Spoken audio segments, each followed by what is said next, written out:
So ಎಲ್ರಿಗೂ ನಮಸ್ಕಾರ, welcome back to competitive world YouTube channel. So ನಿನ್ನೆ ನಡೆದಂತಹ ಸೆಕೆಂಡ್ ಹಾಗೂ ಥರ್ಡ್ ಶಿಫ್ಟ್ ಕ್ವಶನ್ಸ್ನ ಡಿಸ್ಕಸ್ ಮಾಡೋಣ.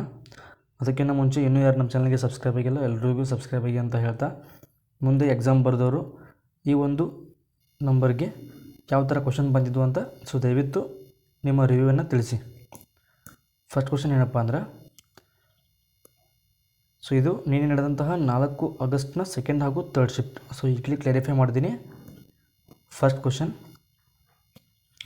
ICC ಪುರುಷರ T20 ವಿಶ್ವಕಪ್ 2026ರ ಆಯೋಜನೆಯನ್ನು ಯಾವ ದೇಶ ಅಥವಾ ದೇಶಗಳು ಮಾಡಿದ್ದವು ಅಂತ ಕ್ವಶನ್ ಕೇಳಿದ್ದಾರೆ.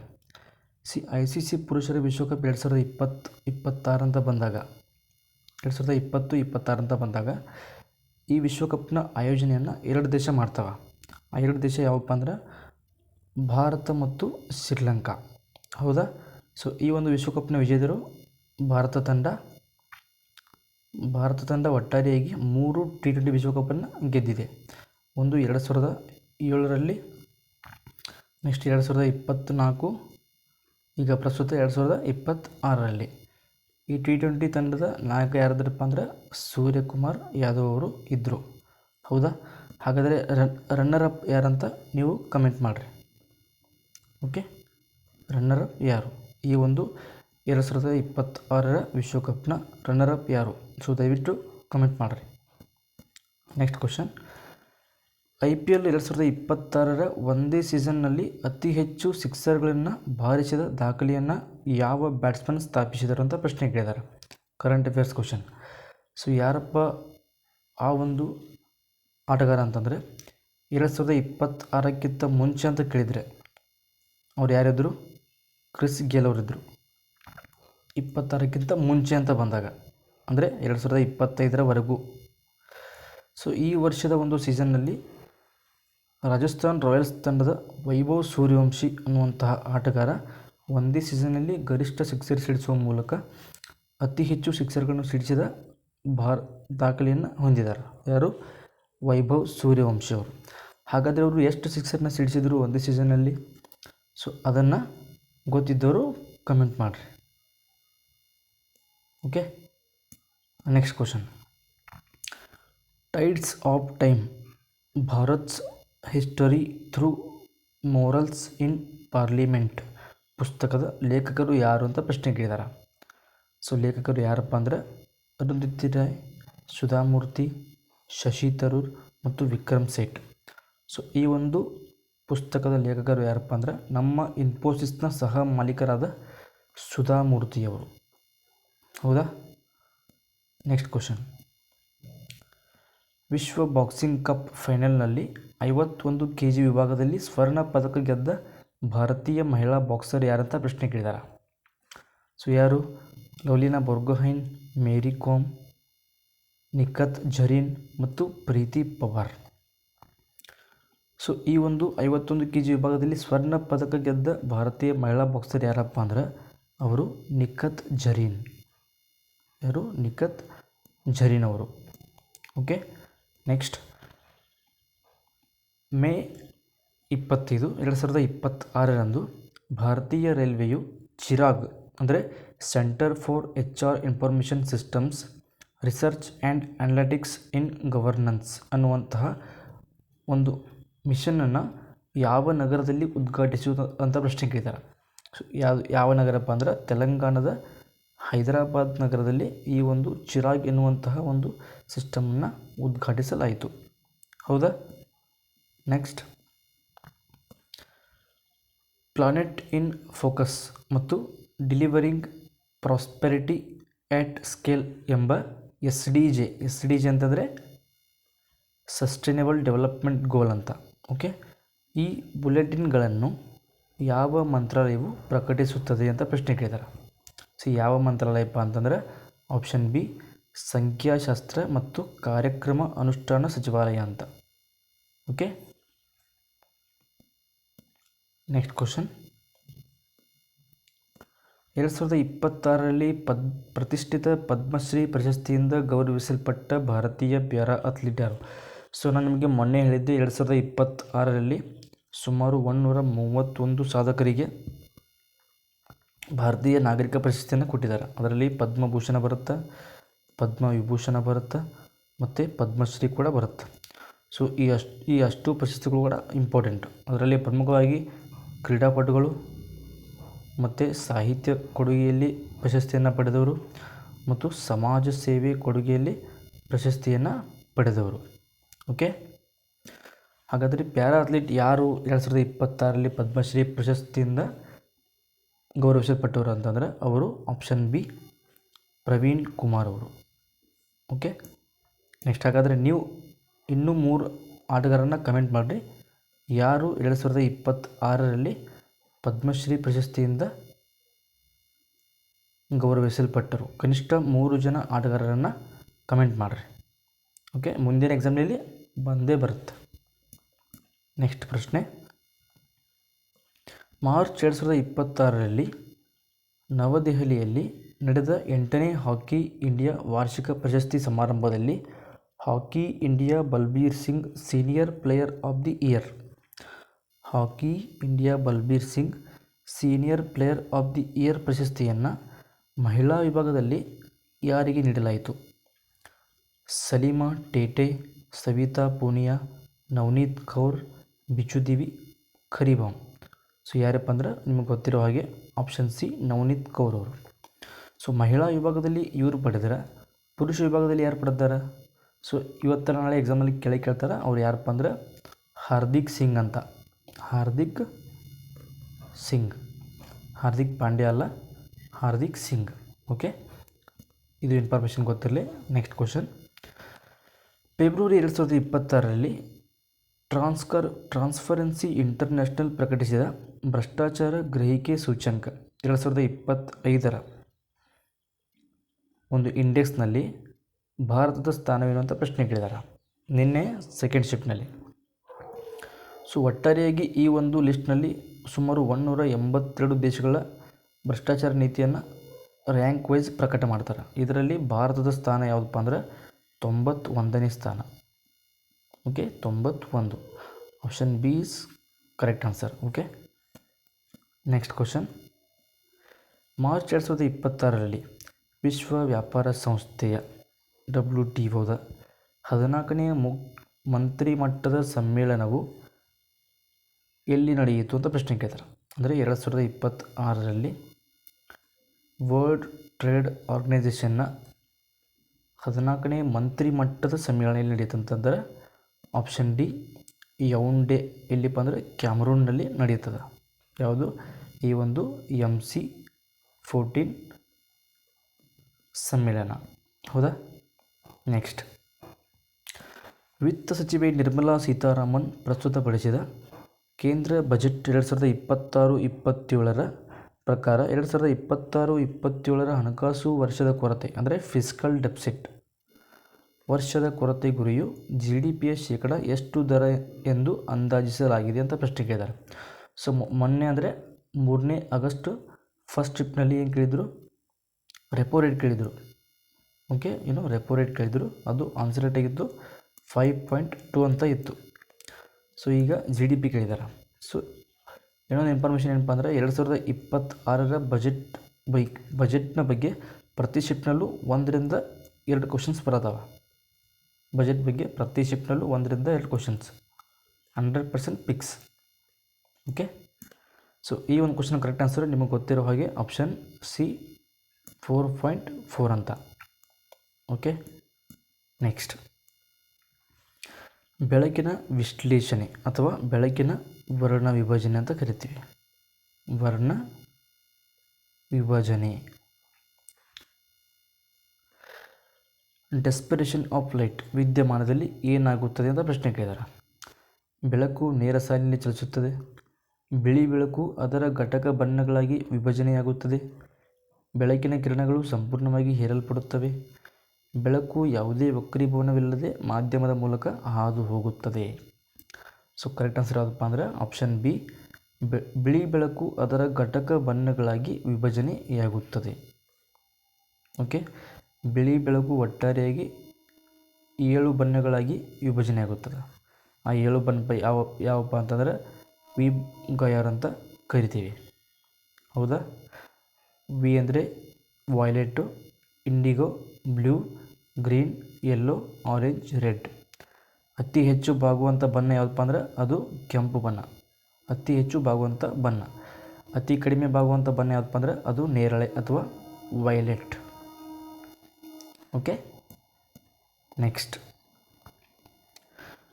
ಒಬ್ಬ ವ್ಯಕ್ತಿಯು ದೂರದ ವಸ್ತುಗಳನ್ನು ಸ್ಪಷ್ಟವಾಗಿ ನೋಡಬಲ್ಲನು, ಆದರೆ ಹತ್ತಿರದ ವಸ್ತುಗಳನ್ನು ಸ್ಪಷ್ಟವಾಗಿ ನೋಡಲಾರನು.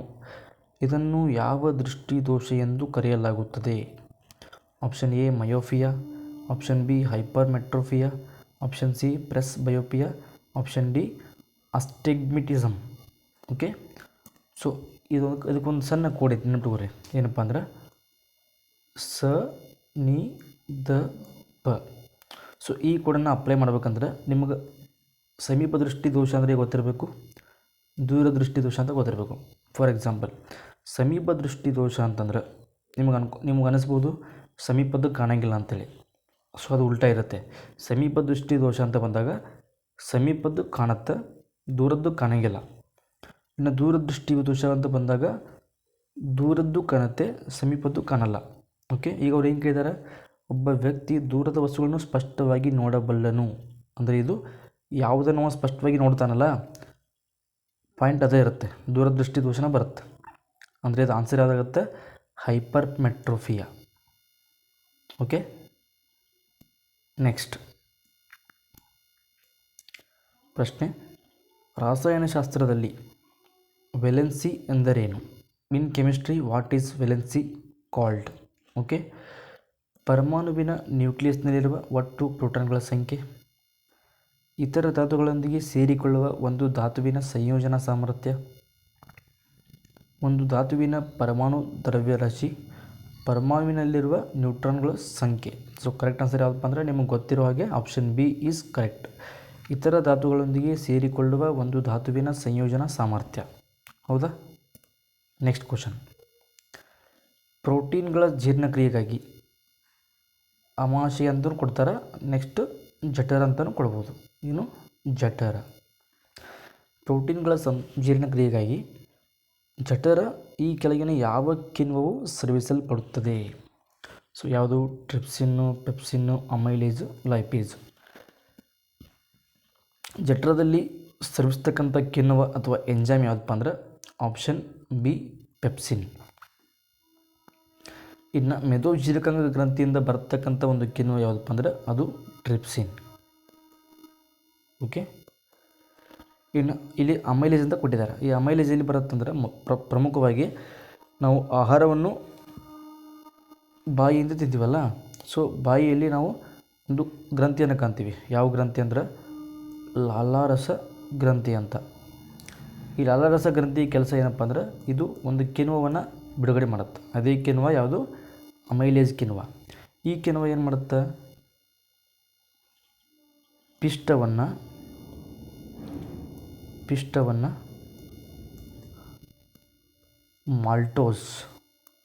ಮಾಲ್ಟೋಸ್ ಆಗಿ ವಿಭಜನೆ ಮಾಡುತ್ತೆ. ಅಂದರೆ ದೊಡ್ಡ ದೊಡ್ಡ ಕಣಗಳ ಪಿಷ್ಟವನ್ನು 2 ಕಣಗಳಾಗಿ ಮಾಲ್ಟೋಸ್ಗಳಾಗಿ ವಿಭಜನೆಯನ್ನು ಮಾಡುತ್ತೆ. ಹೌದಾ? Starch to maltose. ಸೊ ಮುಂದೆ ಇದನ್ನು ಕ್ವಶನ್ ಕೇಳಿದ್ರು ಕೇಳ್ಬೋದು. Okay, next. ಭಾರತದ ಆರ್ಥಿಕ ಸಮೀಕ್ಷೆಯನ್ನು ಅಂದರೆ ಎಕನಾಮಿಕ್ ಸರ್ವೆ ಸಂಸತ್ತಿನಲ್ಲಿ ಯಾವುದರ ಘೋಷಣೆಗೆ ಮುನ್ನ ಪ್ರಸ್ತುತಪಡಿಸಲಾಗುತ್ತದೆ ಅಂತ ಪ್ರಶ್ನೆ ಕೇಳಿದ್ದಾರೆ. ಯಾವುದರ ಘೋಷಣೆಗೆ ಅಂತಂದರೆ ಆಪ್ಷನ್ ಬಿ ಕೇಂದ್ರ ಬಜೆಟ್ ಘೋಷಣೆಗೆ ಮುನ್ನ ಈ ಒಂದು ಆರ್ಥಿಕ ಸಮೀಕ್ಷೆಯನ್ನು ಪ್ರಸ್ತುತಪಡಿಸಲಾಗುತ್ತದೆ. ಹೌದಾ? ನೆಕ್ಸ್ಟ್. 2026 ಮೇ 20ರಂದು ರೋಮ್ನಲ್ಲಿ ಯುನೈಟೆಡ್ ನೇಷನ್ನ ಆಹಾರ ಮತ್ತು ಕೃಷಿ ಸಂಸ್ಥೆ ಅಂದರೆ FAO food and agricultural organisation ಎಂಬ ಸಂಸ್ಥೆ ಜೊತೆಗೆ ಅಗ್ರಿಕೋಲಾ ಮೆಡಲ್ ಪ್ರಶಸ್ತಿಯನ್ನು ಯಾವ ರಾಜಕಾರಣಿಗೆ ನೀಡಲಾಯಿತು? ಸೊ ಯಾರಪ್ಪ ಅಂದ್ರೆ ನಮ್ಮ ಭಾರತದ ಪ್ರಧಾನಮಂತ್ರಿ ಶ್ರೀ ನರೇಂದ್ರ ಮೋದಿ ಅವರಿಗೆ ಸೊ ಈ ಒಂದು ಪ್ರಶಸ್ತಿಯನ್ನು 2026 ಮೇ 20ರಂದು ಪ್ರದಾನ ಮಾಡಲಾಯಿತು. Okay, next. ಭಾರತದ ಮೂರನೇ ಚಂದ್ರಯಾನ ಮಿಷನ್ ಚಂದ್ರಯಾನ 3 ಅನ್ನು ಭಾರತೀಯ ಬಾಹ್ಯಾಕಾಶ ಸಂಶೋಧನಾ ಸಂಸ್ಥೆಯು ಅಂದರೆ ಇಸ್ರೋ ಈ ಕೆಳಗಿನ ಯಾವ ಭಾರೀ ಸಾಮರ್ಥ್ಯದ ರಾಕೆಟ್ ಲಾಂಚ್ ಬಳಸಿ ಉಡಾಯಿಸಲಾಯಿತು?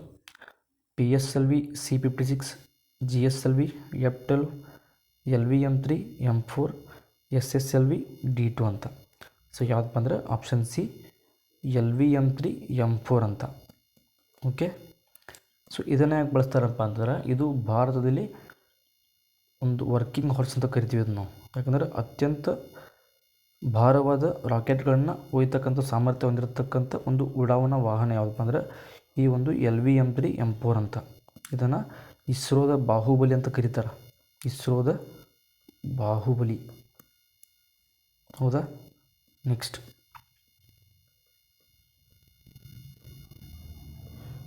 ಸೊ ಇದು ಇಲ್ಲಿಂದ ನಿನ್ನೆ ನಡೆದಂತಹ 4th ಆಗಸ್ಟ್ನ 3rd ಶಿಫ್ಟ್ ಕ್ವಶನ್ ಸ್ಟಾರ್ಟ್ ಇಲ್ಲಿಂದ. Okay, next question. ಬರಗಾಲ ಮತ್ತು ಮರುಭೂಮಿ ಪ್ರದೇಶಗಳಲ್ಲಿ ಬೆಳೆಯುವ ಸಸ್ಯಗಳು ಅಂದರೆ ಉದಾಹರಣೆ ಕಳ್ಳಿ ಅಥವಾ ಪಾಪಸ್ಕಳೆ ಅಂತ ಕರಿತೀವಿ. ನೀರಿನ ಅಭಾವವನ್ನು ಎದುರಿಸಲು ಯಾವ ಅಳವಡಿಕೆಯನ್ನು ಮಾಡಿಕೊಂಡಿದೆ? ಸೊ ಸಸ್ಯಗಳಿಗೆ ಬೆಳೆಯಲು ಪ್ರಮುಖವಾಗಿ ಸೂರ್ಯನ ಬೆಳಕು ಬೇಕು, ಕಾರ್ಬನ್ ಡೈಆಕ್ಸೈಡ್ ಬೇಕು, ಖನಿಜಗಳು ಬೇಕು ಮತ್ತು ಅದರ ಜೊತೆಗೇ ನೀರು ಕೂಡ ಬೇಕು. ಬರಗಾಲ ಅಥವಾ ಮರುಭೂಮಿ ಪ್ರದೇಶಗಳಲ್ಲಿ ನೀರಿನ ಅಂಶ ಭಾಳ ಕಡಿಮೆ ಇರುತ್ತೆ, ಹೌದಾ? ಸೊ ಅಲ್ಲಿ ಬೆಳೀತಕ್ಕಂಥ ಸಸ್ಯಗಳಿಗೆ ಒಂದು ವಿಶೇಷ ಗುಣ ಇರುತ್ತೆ. ಅಂದರೆ ಅವುಗಳ ಎಲೆಗಳ ಮೇಲೆ ತಮ್ಮ ಎಲೆಗಳನ್ನು ಮುಳ್ಳುಗಳಾಗಿ ಪರಿವರ್ತಿಸಿಕೊಳ್ಳುವುದು, ಇದರಿಂದ ನೀರಿನ ನಷ್ಟ ಕಡಿಮೆಯಾಗುತ್ತದೆ. ಇವುಗಳ ಬಾಷ್ಪ ವಿಸರ್ಜನೆ ಅಂದರೆ ಇವುಗಳ ಬಾಷ್ಪ ವಿಸರ್ಜನೆಯ ಪ್ರಮಾಣ ಅತಿ ಕಡಿಮೆ ಇರುತ್ತೆ. ಬಾಷ್ಪ ವಿಸರ್ಜನೆಯ ಪ್ರಮಾಣ ಅತ್ಯಂತ ಕಡಿಮೆ ಇರುತ್ತೆ. ಯಾಕಂದರೆ ಇವುಗಳಿಗೆ ನೀರು ಸಿಗೋದೇ ಕಡಿಮೆ. ಅಂಥದ್ರಲ್ಲಿ ಇವುಗಳು ಅಷ್ಟು ನೀರನ್ನು ಬಾಷ್ಪ ವಿಸರ್ಜನೆ ಮುಖಾಂತರ ಹೊರಗೆ ಹಾಕಿದರೆ ಇವುಗಳಿಗೆ ಆಹಾರ ತಯಾರು ಮಾಡ್ಕೊಳ್ಳೋಕ್ಕೆ ಆಗಲ್ಲ, ಹೌದಾ? ಆದ್ದರಿಂದ ಇವುಗಳು ಈ ಒಂದು ವಿಶೇಷ ಗುಣವನ್ನು ಹೊಂದಿರ್ತವೆ. ಎಲೆಗಳ ಮೇಲೆ ಮುಳ್ಳುಗಳಾಗಿ ಪರಿವರ್ತಿಸಿಕೊಳ್ತಾವೆ, ಹೌದಾ? ನೆಕ್ಸ್ಟ್, ಉಪ್ಪಿನಕಾಯಿ ಹಾಳಾಗದಂತೆ ತಡೆಯಲು ಮತ್ತು ಅವುಗಳನ್ನು ದೀರ್ಘಕಾಲ ಸುರಕ್ಷಿತವಾಗಿ ಸಂರಕ್ಷಿಸಲು ಈ ಕೆಳಗಿನ ಯಾವ ಆಮ್ಲವನ್ನು ಬಳಸಲಾಗುತ್ತದೆ ಅಂತ ಪ್ರಶ್ನೆ ಕೇಳಿದ್ದಾರೆ. ಯಾವ ಆಮ್ಲಪ್ಪ ಅಂತಂದರೆ ಆಪ್ಷನ್ ಬಿ ಅಸಿಟಿಕ್ ಆಮ್ಲ. ಸೊ ಇದನ್ನು ನಾವು ಇಲ್ಲಿ ವಿನೆಗರ್ನಲ್ಲಿ ಪಡಿತೀವಿ. ಯಾವುದು? ವಿನೆಗರ್. ಇದರ ಇನ್ನೊಂದು ಹೆಸರು ಏನಪ್ಪ ಅಂದ್ರೆ ಎಥೆನೋಯಿಕ್ ಆಮ್ಲ ಅಂತ. ಸೊ ಮುಂದಿನ ಶಿಫ್ಟ್ನಲ್ಲಿ ಇದೇ ಕ್ವಶನ್ನ ರಿಪೀಟ್ ಮಾಡಿ ಆವಾಗ ಆಪ್ಷನ್ನಲ್ಲಿ ಅಸಿಟಿಕ್ ಆಮ್ಲದ ಬದಲು ಎಥೆನೋಯಿಕ್ ಆಮ್ಲ ಅಂತ ಕೇಳ್ಬೋದು. ಓಕೆ, ಹಾಗಾದರೆ ಇಲ್ಲಿ ಫಾರ್ಮಿಕ್ ಆಮ್ಲ ಅಂತ ಕೊಟ್ಟಿದ್ದಾರೆ. ಫಾರ್ಮಿಕ್ ಆಮ್ಲ ಅಂತಂದ್ರೆ ಏನಪ್ಪ ಅಂದ್ರೆ ಇರುವೆ ಕಚ್ಚಿದಾಗ, ಇರುವೆ ಅಥವಾ ಜೇನು ನೊಣ ಕಚ್ಚಿದಾಗ ಬಿಡುಗಡೆ ಆಗ್ತಕ್ಕಂಥ ಒಂದು ಆ್ಯಸಿಡ್, ಹೌದಾ?